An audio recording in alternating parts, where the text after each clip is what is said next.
Baik, bismillahirrahmanirrahim. Assalamualaikum warahmatullahi wabarakatuh. Perkenalkan, nama saya Linda Listiani dengan NIM 1901100032.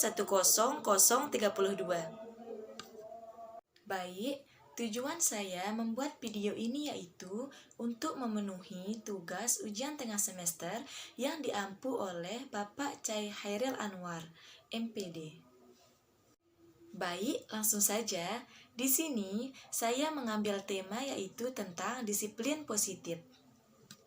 Seperti yang kita ketahui, penerapan pola pengasuhan pada anak adalah salah satu upaya untuk membantu dan mendampingi masa tumbuh kembang anak. Salah satu komponen penting dalam pengasuhan adalah penerapan dan pengajaran kedisiplinan, agar anak itu dapat tumbuh menjadi pribadi yang punya tanggung jawab, tekad dalam penyelesaian pekerjaan, dan lain sebagainya.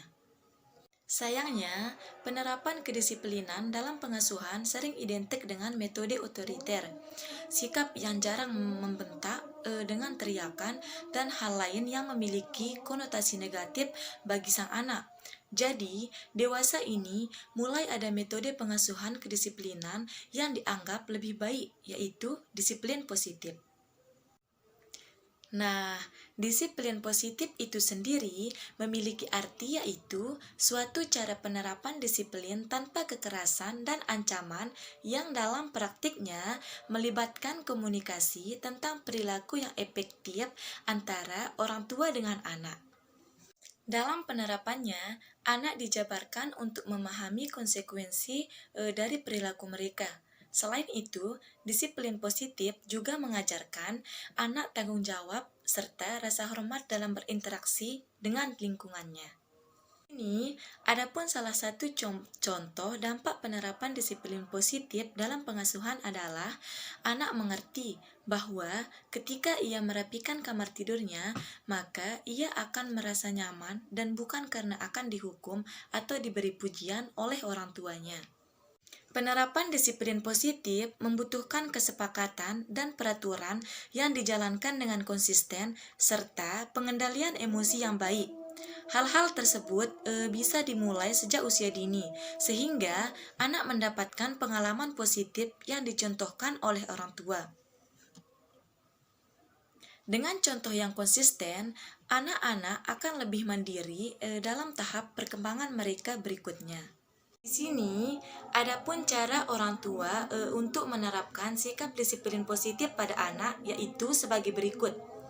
Yang pertama, fokus pada penyebab suatu perilaku. Maksudnya, bila si kecil menangis, marah, atau bertingkah kurang baik, disarankan agar orang tua tidak langsung menghentikan tindakan itu, namun lebih berfokus untuk mencari penyebab anak melakukan hal itu.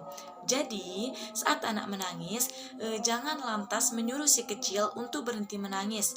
Carilah penyebab tangisan itu, apakah ada hal-hal yang membuat dia enggak merasa nyaman atau membuat dia marah. Kedua, fokus pada solusi. Maksudnya, setelah mengetahui alasan seorang anak itu melanggar aturan atau penyebab yang membuatnya bersikap tidak baik, maka orang tua sebaiknya memberikan solusi. Misalnya, anak marah atau bertingkah karena orang tua terlalu fokus bekerja sehingga dia merasa diabaikan. Maka, berilah pilihan waktu kapan dia ingin ditemani main. Nah, dan yang terakhir yaitu beri kesempatan untuk belajar dari konsekuensi natural.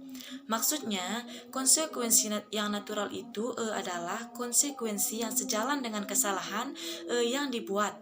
Misalnya, si kecil menumpahkan makanan, jangan berikan konsekuensi seperti tidak boleh bermain, karena hal itu tidak ada kaitannya dengan kesalahan yang ia buat. Jadi, berikan konsekuensi seperti menyuruhnya membersihkan makanan yang tumpah itu. Jadi, anak juga paham bahwa apa yang ia lakukan itu tidak tepat. Baiklah teman-teman, mungkin hanya itu yang dapat saya sampaikan. Kurang lebihnya mohon dimaafkan ya.